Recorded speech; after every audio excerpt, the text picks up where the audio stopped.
Our gospel reading is from the 13th verse up to the 35th verse of the 24th chapter of the Gospel Luke. It was taken from NRSV Updated Edition.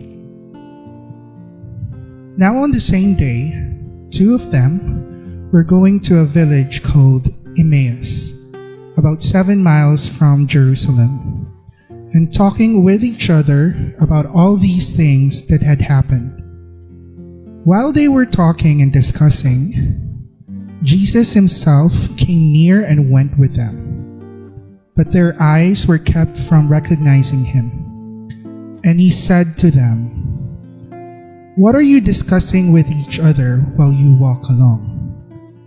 They stood still, looking sad. Then one of them, whose name was Cleopas, answered him, "Are you the only stranger in Jerusalem who does not know the things that have taken place there in these days?" He asked them, "What things?" They replied, "The things about Jesus of Nazareth, who was a prophet mighty indeed, and word before God and all the people, and how our chief priests and leaders handed him over to be condemned to death and crucified him. But we had hoped that he was the one to redeem Israel. Yes, and besides all this, it is now the third day since these things took place. Moreover, some women of our group astounded us. They were at the tomb early this morning, and when they did not find his body, there they came back and told us that they had indeed seen a vision of angels who said that he was alive. Some of those who were with us went to the tomb and found it just as the woman had said, but they did not see him." Then he said to them, "Oh, how foolish you are, and how slow of heart to believe all the prophets have declared. Was it not necessary that the Messiah should suffer these things and enter into his glory?" Then beginning with Moses and all the prophets, he interpreted to them the things about himself in all the scriptures. As he came near the village to which they were going, he walked ahead as if he were going on. But they urged him strongly, saying, "Stay with us, because it is almost evening, and the day is now nearly over." So he went in to stay with them. When he was at the table with them, he took bread, blessed and broke it, and gave it to them. Then their eyes were opened, and they recognized him, and he vanished from their sight.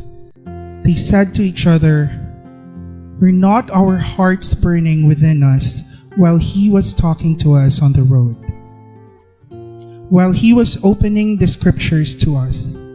The same hour they got up and returned to Jerusalem, and they found the 11, their companions, gathered together. They were saying, "The Lord has risen indeed, and he has appeared to Simon." Then they told what had happened on the road and how he had been made known to them in the breaking of the bread. Listen to what the Holy Spirit is telling us today. May the preaching we receive inspire us, comfort us, and challenge us. Amen. Magandang hapon. So yun nga, nautusan ako ni Pastor siya na magbasa ng kanyang homily ngayong araw na ito. Muli, isang wagpalayang hapon sa inyong lahat. Kamusta kayo? Fei Chang, Go Ching. Ay, nako siyan. Ni hao. Mula sa Taipei, Taiwan. Abisala. Ay, mali. AKMJS na yan. Ay, mali pa din. Akala ko adlib niya lang. Siyan. Hindi, sulat. Dahil masunurin ako, lahat na nandito, gagawin ko.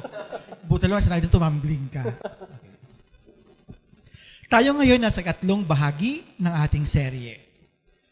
Pangatlong beses na rin nating binabasa at narinig ang gospel mula kay Luke.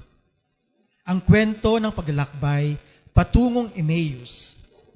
At gusto ko kayong tanungin, ano ang naging impact ng manig ito sa pangatlong pagkakataon? May nabago ba sa mensahe? Meron pa kayong bagong napulot mula sa kwento na hindi pa natin napag-uusapan sa nakaraang 2 linggo? Ang tema natin sa araw na ito ay Christ in our meals. Si Kristo sa ating mga hapag. Pero bago ang lahat, magbalik tanaw muna tayo sa nakaraang 2 linggo. Sinamahan natin sina Cleopas at ang kanyang mga kasama sa kanilang paglalakbay at sa prosesyong iyon. Tila tayo rin ay naglakbay kasama nila. Sa part 1, napag-usapan natin ang kalagahan ng pagiging present sa ating journey. Madalas, sa bigat ng ating dinadala, mga responsibilidad, problema, at mga gabay na hindi natin kontrolado, nakakalimutan nating huminto at namnamin ang kasalukuyan. Tulad ng 2 disciple, hindi nila napansin si Jesus ay kasama nila sa daan all along sa kanilang journey. We learned that Emmaus is not just a place. It is a state of being. A moment where our disappointments meets God's divine presence. At kahit tayo ay tila naglalakad palayo sa pag-asa, si Kristo ay lumalapit sa atin, sinasamahan tayo sa bawat hakbang. Napag-uusapan din natin ang involvement ng kababaihan sa journey ng historical Jesus mula sa pagpupondo ng mga ministry ni Jesus sa kanyang crucifixion hanggang sa pagkabuhay niyang muli at sa pagbabahagi ng unang gospel. Women were always there. Sa ikalawang bahagi naman, nakita natin si Jesus ay hindi lamang kasama sa ating paglalakbay, kundi pati sa ating pakikipamuhay sa kapwa through conversations with others. With our community, and even within ourselves, we encounter Christ. I also shared about the importance of clarity through inner work gamit ang MICK. Motivate, inspire, cheer, be kind. Mula sa book ni Coach Pia Acevedo, na focus on what matters, we learned that if we don't do inner work, we don't just suffer alone. The people we love also encounter a compromised version of us. Napag-usapan natin ang struggle ng pagiging queer. Queer na nga, breadwinner pa. At kung bakit tila napakahirap para sa ating mga Pilipino ang mag-set ng boundaries sa ating mga mahal sa buhay. Hindi lang ito struggle ng queer people, kundi pati rin sa ating straight allies. Ang pagsabayin ng pagiging anak, magulang, breadwinner, at tagapagtaguyod ng pamilya sa mga ganitong pagsubok, mahalaga ang maayos na pag-uusap at pag-i-engage sa conversation that are uncomfortable but necessary. Para naman sa ating ikatlong bahagi, ang ating tema ay Christ in our meals. Kung gaano kahalaga ang pagkain sa ating buhay upang tayo ay magkaroon ng lakas, makakilos, at makapagpatuloy sa ating journey. Gayon din kahalaga ang presensya ng Diyos sa magitan ni Kristo. Ang pagkain ay essential upang tayo ay mabuhay. At kung babalikan natin ang naging paglakbay ni Kristo kasama ang unang Kristiyano, malaking bahagi ng ministry ni Jesus ang umikot sa pagkain. O di ba? Unlimited food. Yun, akin na yun. Wala na yun ito. Sa ating gospel nga, nakita natin na matapos silang magbahagi ng tinapay, sa kanila naunawaan na si Jesus pala ang kasama nila. Ito rin ang iniwan sa atin ni Kristo. Sa tuwing pagkasaluhan ninyo ang tinapay at inumin, ako ay inyong alalahanin. Bukod sa isang palaala, ito rin ay isang covenant, isang pangako na si Kristo ay kasama natin. Christ is revealed when the bread is broken. Isa sa pinakasikat na miracle sa Jesus ay yung pagpakain niya sa 5,000. 5,000 katao. At ang kwentong ito ay makikita sa 4 na gospel. Meron ding tulad ng kwento sa John 21:9-14, kung saan matapos mangisda si Peter at ang kanyang mga kasama, niyaya sila ni Jesus, "Come and have breakfast." Sa mga oras na yon, wala na isa sa kanila ang nagtanong kung sino siya dahil alam nilang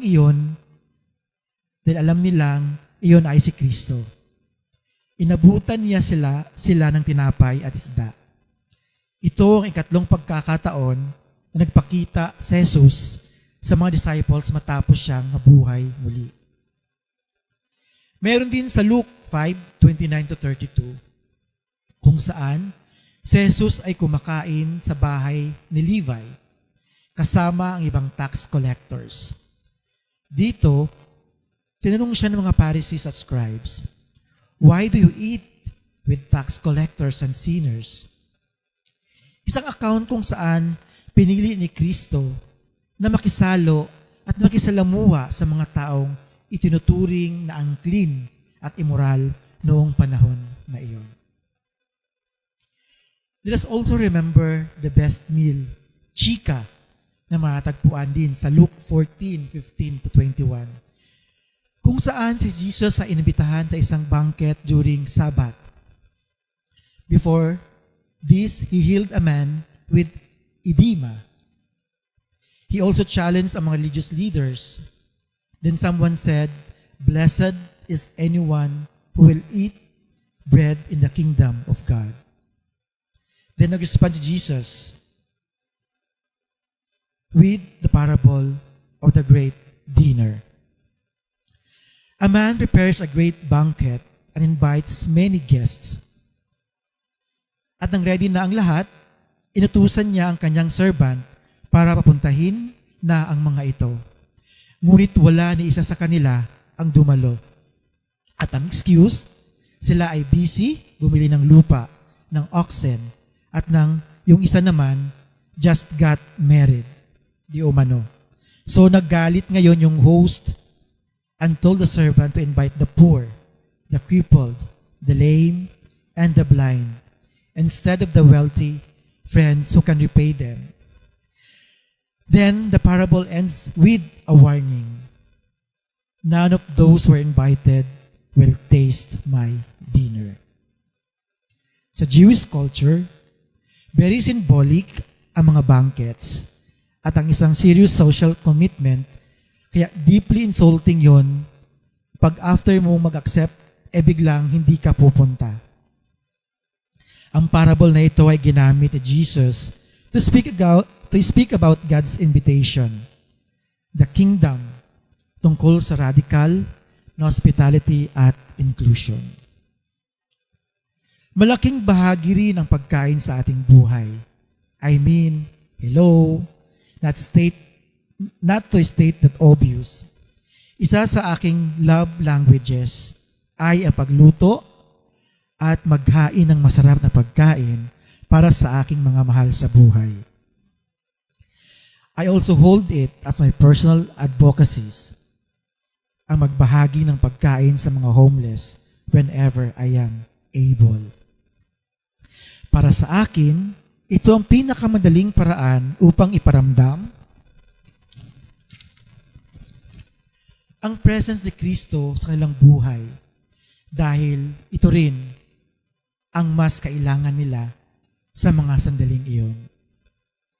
Habang patuloy tayong lumalaban para sa mundo kung saan ang lahat ay binibigyan ng sapat sa araw-araw. Ang mga kwentong ito ang nagpapaalala sa atin na Christ is present in our journey, in our conversation, in our meals. Siyang tunay, hindi ba? Ang mga kwentong at ito ang ating realization sa pagbabasa ng ating gospel ngayon. Nakaraang 2 linggo, ang kwento ng journey sa Emmaus ay tila buod, isang summary at pagkapatotoo sa presensya ni Kristo sa ating buhay. Ang kanyang presence with us by default. A presence that is ever-inclusive, mapangyakap at welcoming. Tulad ng isang open table o bukas na hapag, regardless of our sexual orientation, gender identity, race o katayuan sa buhay. Si Kristo ay kasama natin every step of the way. Hindi lamang sa panahon ng festive at masaya, kung hindi lalo't higit sa mga panahon ng kalungkutan, galit, at pagluluksa. Si Kristo ay kasama natin tuwing tayo ay nakikisangkot at nakikibahagi sa taunang Pride March at sa iba pang pagkilos laban sa korupsyon at pang-aabuso. Sa ating pakikiisa sa uring manggagawa, sa manggagawang Pilipino, sa panawagan para sa mga taong sahod, sa pakikibaka ng mga tsoper at kapwa nating Pilipino sa gitna ng oil crisis. At sa ating panawagan para sa pagtigil ng walang kabuluhang digmaan at karahasan. Patuloy tayo na nanawagan ng hustisya para kina Alicia Alano at 18 pang nasawi noong April 19, 2026 sa isang engkwentro sa barangay Salamanca, Toboso, Negros Occidental. Si Eliza ay isang estudyante ng student leader mula sa University of the Philippines, Diliman, ay nasa Negros noon para sa community immersion at pananaliksik tungkol sa kalagayan ng mga magsasaka, kabilang ang mga aligasyon ng land grabbing at militarisasyon sa lugar. Imagine being killed in a supposed legitimate encounter against alleged members of the NPA. Ito ba ang kinabukasang nais nating ipamana sa ating mga kabataan? Isang mundong sapat na ang di umano at hinihila upang kumitil ng buhay ng mga pag-asa ng bayan. Kaya kailangan nating makisangkot at makibahagi sa difficult conversations upang labanan ang ganitong klaseng kaisipan at kultura ng karahasan. Patuloy nating bitbitin ang kwento ni Eliza kasama ang ibang naging biktima ng karahasan at ng war on drugs ng nakaraang administrasyon. At sa mga ganitong panahon, dalangin natin na patuloy na yakapin ni Kristo ang pamilya at mga mahal sa buhay ni Eliza at iba pang biktima sa panahon ng kanilang pagluluksa. Naway puspusin sila ng pag-ibig, yakap at paghilom ng Diyos habang patuloy tayong nakikibaka para sa hustisya. Because God's love must always tied to justice.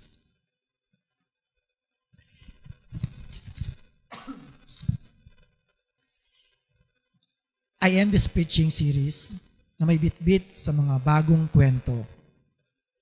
Mula dito sa Taipei, Taiwan, kasama ang ilang ating mga members, music team leaders, this event, International Queer Alliance Christian Church. This event is also a popular culmination of what we learned sa walk to Emmaus. Sandali lang po.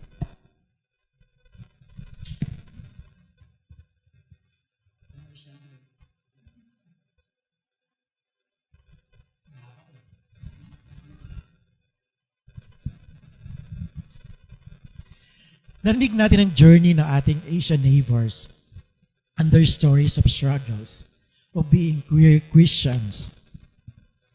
How they went through the same but different situation, just like two disciples. Hindi na layo ang kwento natin as open table sa mga struggles ng ating queer Christian siblings.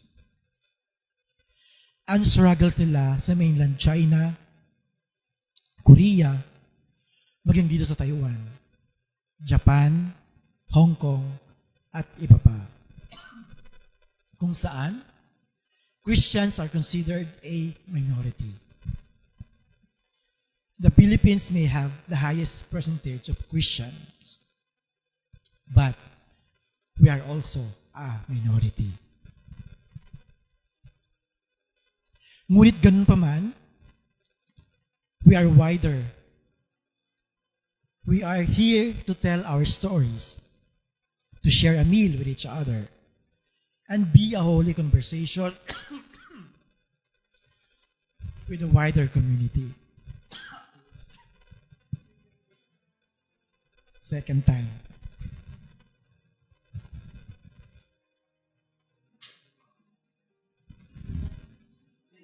Pasensya na po habang kasama yun sa pagtanda.